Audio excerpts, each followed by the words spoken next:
Le regard noir, très noir de Becky Hammon en dit beaucoup sur la défense de Las Vegas au cercle la nuit dernière. Lors de ce match 2 des Aces face au New York Liberty, New York a encore montré une fois de plus pourquoi c'était la meilleure attaque du championnat et malgré beaucoup d'essais, beaucoup de tentatives tactiques un peu différentes, Las Vegas a eu aucune vraiment réponse pour pouvoir arrêter cette attaque et on va regarder comment ça s'est déroulé au fil du match, comment New York a continué d'attaquer et de trouver des solutions face à un petit peu tous les ajustements tactiques qu'a pu essayer de faire Las Vegas. Ils ont d'abord essayé de défendre très haut, puis ensuite avec du switch all, on a vu aussi pas mal de drops, mais au final, rien n'a pu arrêter l'attaque de New York. En effet, quand on regarde les statistiques, on peut voir déjà une première chose, c'est qu'au niveau du cercle et de la raquette, ils ont été très efficaces du côté de New York. Alors qu'en réalité, les joueuses de New York n'ont pas été très efficaces dans les corners ou bien à mi-distance, mais au niveau de la réussite au cercle, elles ont été intraitables. Et on va voir pourquoi ça leur a permis d'avoir une très bonne attaque, parce qu'elles ont marqué en réalité 44 points dans la raquette sur les 84 au total, soit plus de la moitié de leurs points. Alors, au début du match, on peut voir que Las Vegas a défendu très haut. Regardez ici, elles accompagnent Sabrina Ionescu, la porteuse de balle, jusque presque la ligne médiane. Et en plus de ça, ça peut être très punitif, car Stewart et Jones sont des intérieurs qui peuvent tirer à 3 points.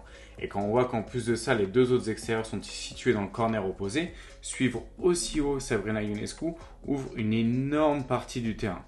Et du coup, ça peut être très punitif de venir suivre le porteur de balle ou la porteuse de balle jusqu'ici en basketball si vous êtes face à un spacing qui offre autant d'espace. En effet, ça va être très difficile une fois être pris de vitesse de venir aider au cercle.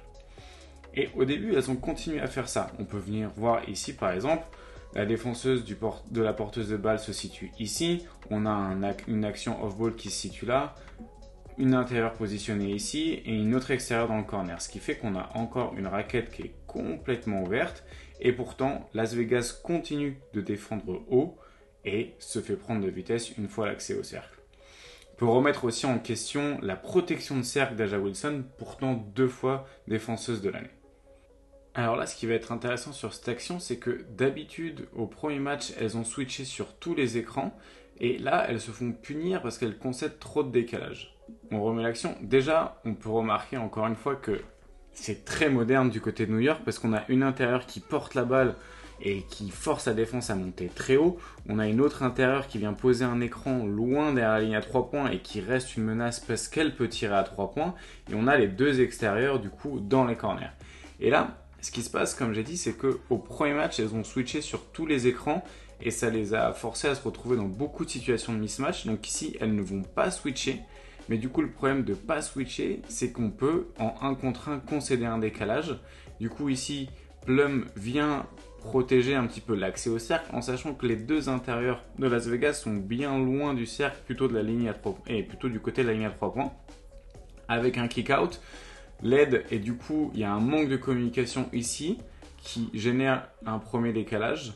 Et ensuite, il y a une autre fois, les Aces se font battre du coup sur le départ. Donc ça force une autre aide ici. Encore un changement de défenseur. Mais Plum est la plus petite probablement sur le terrain ici avec Jackie Young. Et quand vous avez votre protecteur de cercle qui est aussi loin et l'autre protectrice de cercle qui est tout aussi loin et qui ne peut vraiment pas aider, et ça offre encore un panier ouvert. Et vous avez Becky Hammon qui est en train de péter un câble. Nouvel exemple ici sur comment, encore une fois, attaquer le cercle.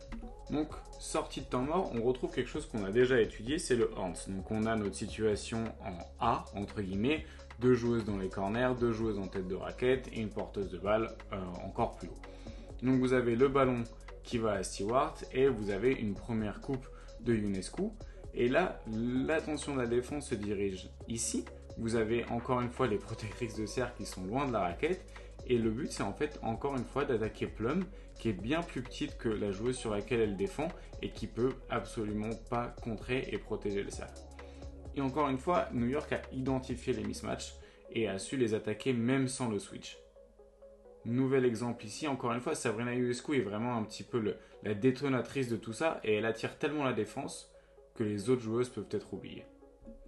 Donc là, l'action qu'on a retrouvée, c'est une split action où du coup, encore une fois, on a les intérieurs qui amènent loin les extérieurs. Vous avez le ballon qui passe par Sabrina Ionescu et ensuite c'est Jones qui le récupère en tête de raquette. Parfois, les split actions se trouvent plus au niveau du post-up.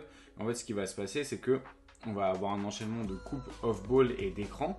Et en fait, l'attention de la défense est beaucoup plus concentrée sur ces deux joueuses-là qui sont Ionescu et Stewart. Et du coup, ça va permettre aux autres joueuses qui jouent autour d'elle de se libérer et d'obtenir encore une fois un bon tir au cercle. Nouvel exemple ici, avec cette fois un flare screen, toujours avec nos trois joueuses un petit peu clés, notre triangle des Bermudes qui a fait complètement se perdre la défense de Las Vegas, Ionescu, Jones et Stewart. Ici, vous allez avoir la remise en jeu, ballon pour Stewart et ensuite un flare screen pour Ionescu qui va totalement dérégler la défense. Et bingo. Nouvel exemple de remise en jeu juste ici. Cette fois, double drag screen. Et en fait, encore une fois, la défense est un peu prise de vitesse. Alors, on va regarder pourquoi sur ce double drag screen, la défense est un peu prise de vitesse. Donc, un double drag, c'est que vous avez un premier écran, puis un deuxième. Donc, les deux intérieurs qui, encore une fois, font sortir A'ja Wilson et font sortir l'équipe des Aces loin derrière la ligne à 3 points. Et en fait, ce qui va se passer, c'est comme elles ne font plus de switch du côté des Aces, du côté de Las Vegas, elles font du drop. Et en fait, elles sont pas si douées que ça, entre guillemets, pour faire du drop. Et Ionescu est une très bonne manipulatrice de défense. Donc elle maîtrise parfaitement le timing du drop, passe par-dessus A'ja Wilson avec un petit tir drop. Nouvel exemple ici de comment elle peut attaquer le drop avec A'ja Wilson qui défend sur elle. Et elle passe encore par-dessus sa défense. Et ils vont continuer de faire ça tout du long. Nouvel exemple ici où elles attaquent le drop d'A'ja Wilson. Et cette fois, c'est avec un cut de Stewart derrière la baseline.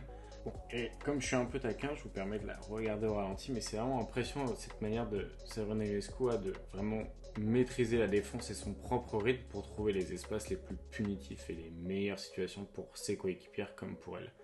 Nouvel exemple ici où encore une fois, elle va lire où est-ce que la défense va laisser un décalage et en profiter un maximum. Encore une fois, c'est la faute à concéder des switches qui sont pas forcément bien timés et à une mauvaise protection de cercle d'A'ja Wilson. Puis dernier exemple ici, encore une situation en horns où Sabrina Ionescu va encore une fois attaquer le drop d'A'ja Wilson pour le game winner. Au final, ce match se jouera jusque dans les dernières secondes. Coup de lancer franc, mais c'est New York qui passera devant et qui gagne maintenant 2-0 dans la série. Et je pense qu'on a pu voir un petit peu à travers cette vidéo comment, avec un spacing très moderne et avec une meneuse de jeu qui sait maîtriser le timing, les positions du terrain et à peu près tout sur le parquet de basket, arrive vraiment à punir cette défense des Aces qui, malgré être entouré de stars, a beaucoup de défauts un petit peu structurels. Et face à un spacing avec deux intérieurs qui peuvent shooter à 3 points et des joueuses qui maîtrisent parfaitement leur rôle, et encore une fois, ça a été une soirée compliquée pour A'ja Wilson et ses compères, et elle s'approche de plus en plus de l'élimination. En tout cas, j'espère que vous avez aimé cette première vidéo dédiée à la WNBA. Je suis désolé pour le nombre d'erreurs de prononciation que j'ai pu faire pour le nom des joueuses ou des coachs. J'essaye dans tous les cas de m'intéresser de plus en plus à la WNBA et je prends beaucoup de plaisir à le faire. J'espère que vous aussi. Et si vous avez d'autres sujets en lien avec la WNBA que vous aimeriez qu'on passe sur la chaîne, n'hésitez pas à nous les proposer. Merci beaucoup et à bientôt.